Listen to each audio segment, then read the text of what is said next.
Hello, Hey, how are you? hello, hello, doing great. So to start, obviously, a lot of fans are upset after the end of season two Yeah, with Tech because we all loved him very much. But it is as did interesting. I.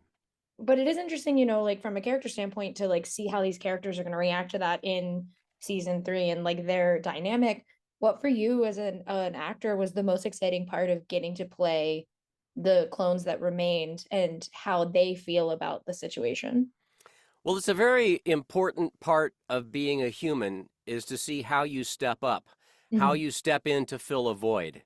And so what we saw with season one, at least what the way it played out to me was that Tech was bringing Omega online with her skills, with her bow, with her piloting of a ship, with her gradually getting confident in a tactical way to match her personal confidence, which she has in abundance.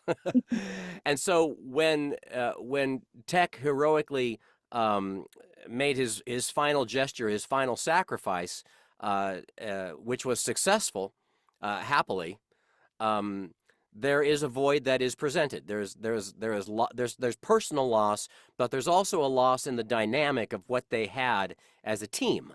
And so and now you've got the Crosshairs out of the picture, and Omega is also out of the picture. So there's a lot of loss that needs to be addressed, and that's very much what's central and at play here in season three, is not only writing the team but bringing back family members. Yeah, and for you, I do think it's so fun to see you kind of continue to be part of the Star Wars universe and all these different characters. Yeah. From and I'm fascinated by like the acting standpoint of it, of like making sure all of these voice performances are so unique and different from one another. Is there like what is your kind of setup when you are creating a new clone, for instance, and making sure that that clone is so different from a previous clone that we've seen you do? Yeah, great question. The clones who are much closer to each other in sound than are the Bad Batch, actually. Bad Mm, Batch are clones, but they're enhanced, and so they're a lot different from each other, and so they're actually easier to perform.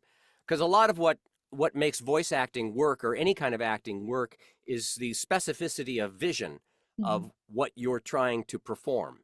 And so it becomes key to lay out right at the get go when you start through a script. What are the adjectives, or what's the tone, or what's the image that you hang your helmet on when you're thinking of this particular clone? Because uh, the trick, I think, is to think of them as individuals, not as just variations on a theme, but each one is a different person.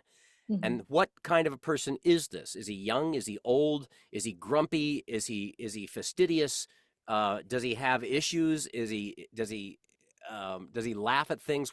What is it about him that makes him unique? And then once that's nailed down, then I can just play it out because I can see them as different people. And like I like to say, it's like I'm in the middle of a stream and I'm jumping from rock to rock to rock. The rock Mhm. that I stand upon is solid because the vision of it is clear. And then I just jump to the other one. And it's like, is he walking on water? It's like, no, he's just jumping from rock to rock to rock. Oh my gosh, I love it. But I also, as someone who is, you've been in so many different Star Wars properties. One of my favorite things about the Bad Batch is we've had Rancors, we've had Saw Gerrera. There's so many like things that pop up in the Wookiees because I love Wookiees; they're my favorites. Yeah. But I do love that all of these Star Wars creatures get to pop up, and all these characters we know and love get to pop up. What for you either has been, or do you hope? What character do you hope like gets to be a part of the Bad Batch in a way that is very fun in the future? Well, the Bad Batch, they do take on a new, uh, let's see, maybe it's a new member, but it's not human. You saw a little bit of that in the trailer, I think. So I mean, it's really fun how the Bad Batch does connect into the larger mythology of Star Wars that we're all familiar with, and you Mhm. see species as well as specific characters circle back in to remind us that we're part of a larger mythology that's playing out, which is a lot of what their journey is waking up to their connection and place in this larger political reality that is playing out around them. I was particularly excited and happy to see Ventress's return. Mhm. I'm not sure how well she would work with the Bad Batch. She's a bit of a lone wolf. If I to put not too fine a point on it. But what a great character to come back and to see. And like you're saying, it's really fun to see a Rancor again. I'm very fond of that of Star Wars creatures in particular, being a creature guy.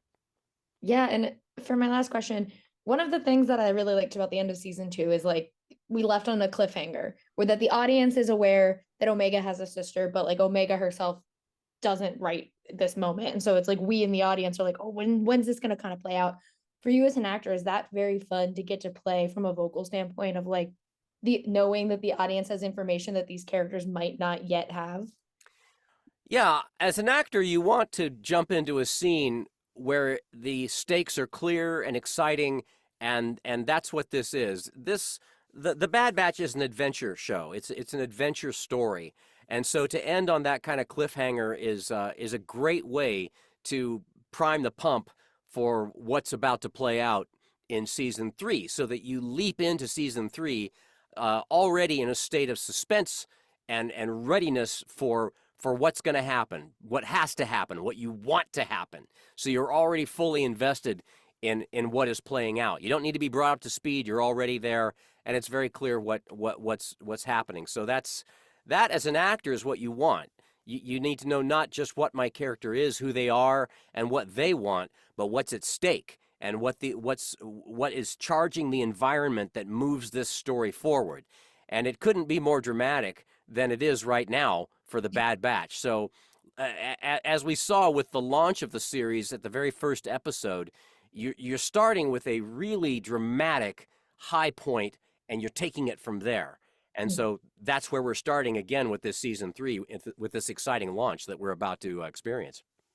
Yeah, I love it so much. Thank you so much for talking with me. I do have to say before I leave, my niece runs around my mom's house with a Murph doll because she loves both Star Wars and Star Trek. And so I was like, oh my God, I'm talking to Murph. My last interviewer had a Murph on her wall. It's like I hope that builds. I say let's make some more of the Star Trek series. It's a beautiful show in a beautiful universe that deserves its own legacy as well.